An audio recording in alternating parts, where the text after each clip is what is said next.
I chose the detail of the scan of the Sta Anna Church facade to illustrate the imaging possible using 3D laser scanning.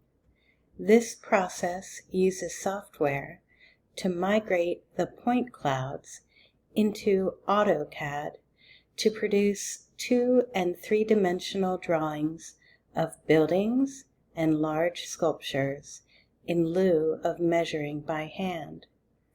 This image shows the millimeter accurate measurements these cameras can achieve.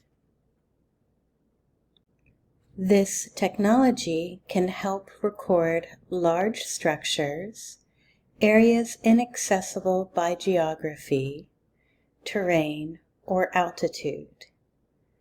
These records can be used for research, restoration, and to make 3D scale models.